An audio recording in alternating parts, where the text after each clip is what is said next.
Right, Shalom, giving all praise unto Yahweh Shema Shabbat Shemukah HaKodesh. Double honors unto the apostles of Great Millstone, and the honor to brothers, they be pushing His truth and sincerity for the four corners of the earth. And above everybody are coming out here to give you this truth for the grace and mercy of Yahweh. Bashim Yahweh Shai, Bashim Shemukah HaKodesh. Giving all praises unto Yahweh, Bashim Yahweh Shai, Bashim Shemukah HaKodesh. This is going to be a relatively quick video based upon a few different topics, but all related to selling out.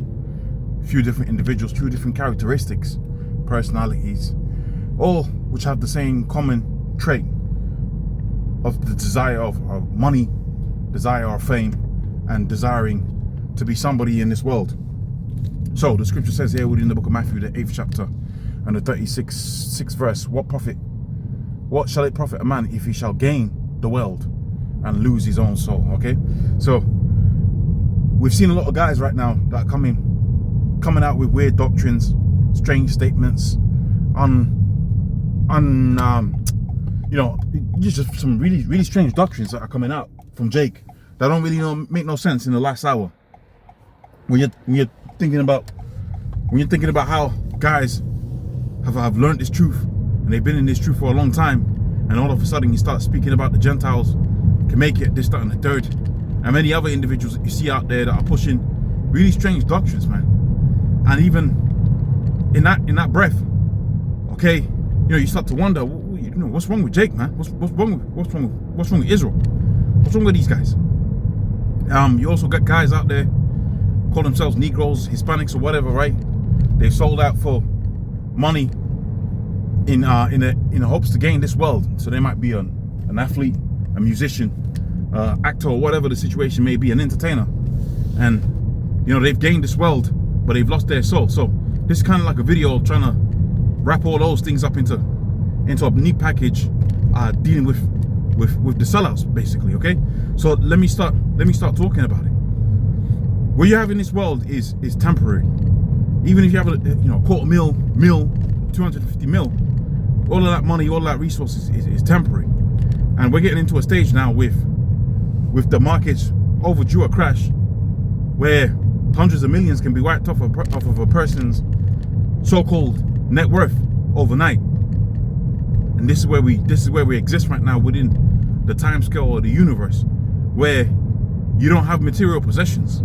You don't have gold, silver.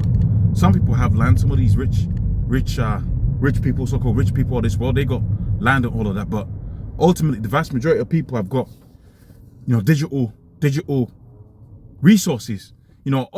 Offshore account doesn't mean you're going to be able to have access to those particular accounts. I forget what movie it was, but I think it might have been maybe The Lord of War. They showed you that. I think it might have been The Lord of War, but they showed you that, when a SHIT was hitting the fan, so to speak, he tried to access those offshore accounts, and they just basically said, look, man, you can't access it.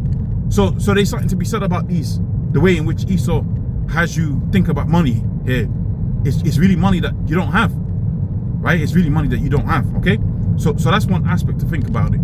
Like, everything that you have out here is temporary. Your car, your woman, your relationships, your children, that's all temporary. And it can be taken away from you. And the scripture says, really, it's going to be taken away from you, save maybe your family if the Most High deems them worthy of making it. And that's for an Israelite. For the rest of the world, you're going to lose everything. The scripture talks about how that this judgment can come like a whirlwind, like a tempest, and it's going to destroy the wicked. It's going to destroy the heathen. It's going to destroy their rulership. It's going to destroy their existence. And what's left to be established is going to be a better kingdom with Yahweh Shai, a more profitable kingdom when Yahweh Shai returns. Okay. So again, let's quote that scripture again. What shall it gain? What shall a man profit if he sold? I'm trying to quote it here, right? What shall it profit a man if he gained the world, worldly possessions, fame? Dudes out here doing the most, doing interviews with weirdos, doing weird interviews with freakazoids, in order to be popular, be famous within this world, and create a brand for themselves. Look, the brand, we submit to a brand. We submit to the Yahweh Shai. We're not here to create a brand for ourselves. And it's very evident that there is those that follow Yahweh Shai and those that follow a particular brand, an image. The image of IUIC, that's a particular brand. And if you mention IUIC, they're going to dress the same way. They're going to speak the same type of a way. But if you mention Great Millstone now, you could argue that we teach this. You could argue that we have a brand in the sense that we teach the same doctrine. But really, anybody that's outside of the Great Millstone that teaches the same way, that's the brand of Yahweh Shai. That is that thing belongs unto Yahweh Shai, for one of a better way of framing it and phrasing it. But as for these other camps and these other camps, you quickly become to understand that they have a playbook, with the vast majority of them not really being able to get into the scriptures and break down the scriptures, and not really being able to edify on any type of a level, because they're really sheeple, in which, you know, that's understandable. A lot of Jake is just sheeple, right? They're just sheep. That's just the nature of our people. Not everybody was going to be, you know, King David. Not everybody was going to be King Solomon. Not everybody was going to be Gideon. But we also have the understanding here at Great Millstone that everybody's supposed to be on a level, right to the end, that the scripture says, study to show thyself approved. Anybody that's under the banner of Great Millstone, which is really the banner of Yahweh Shai, like I said, that's the brand, if you will, right? Really, that's the brand, right? Anybody that's underneath that brand, that banner, you're heavily encouraged to be astute. You're heavily encouraged to be, right, very diligent when it comes to these scriptures. Okay, you can't halfway with the doctrine that you're taught here. Okay, so again, going to the precept that I was saying, what shall it profit a man if he gain the world, right, and lose his own soul? So we touched on money, we touched on fame, right? We touched on money and we touched on fame, and that's really the things that Jake be attracted to: money, fame, power. That's another aspect to it. You got guys out here that have sold out, not so much for money, right? They might have got the money from Esau or whatever, right? But really, they got put in a position of power over Israel. Remember what the scripture says within the book of Maccabees, that the Romans was going to come and take our place. So therefore, let's go make a league and a deal with them. You have particular guys, even when Yahweh Shai was coming, I think that's a better precept to quote. They said, look, man, the Romans are going to come and take our place of worship, because they had a little structure, a little power based around the temple and all of that. But really, Yahweh Shai was the real temple. He was really the head cornerstone, and they couldn't understand that. They didn't want to submit to Yahweh Shai because the place and the power that they had.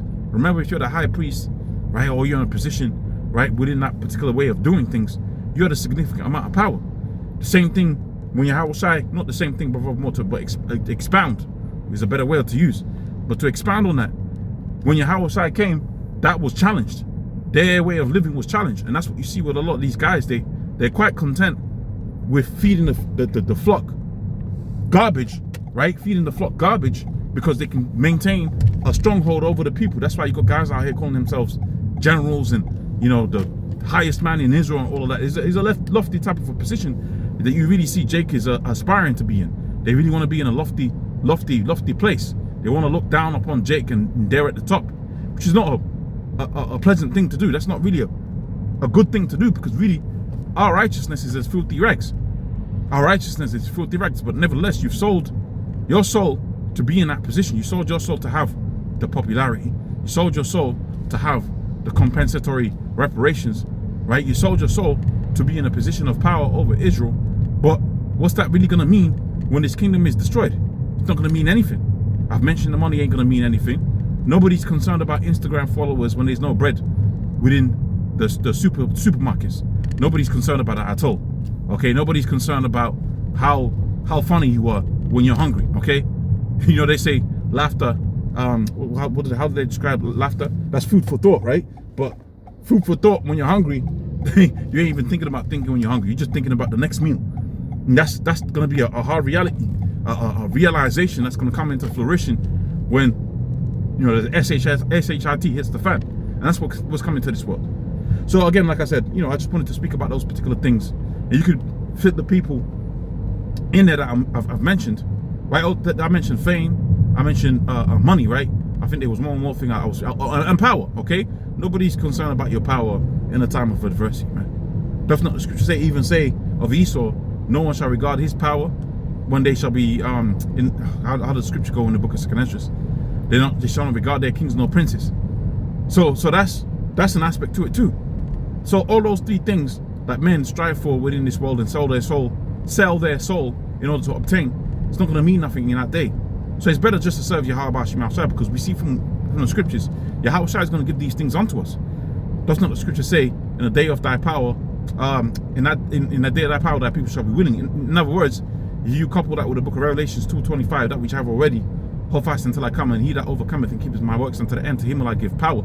If you couple those scriptures together, you come to the understanding that, boom, okay, the Most High Yahweh Shai is gonna give us power. We're gonna be given power, right? And that's when we're gonna be able to have influence, resources, and all of these particular things. And in order to obtain that, we've got to be patient. We've got to suffer, and we're gonna go through the things that we're gonna go through. But ultimately, Yahweh Shai is gonna give us these things. Okay. Anyways, I feel like I've spoken about this particular topic enough. Hopefully, it's been of edification. With that, I must say, all praise unto Yahweh Shai, double honors unto the apostles of Great Millstone, and the honest brothers they be pushing his truth in sincerity. I'll see you on the next one. Shalom.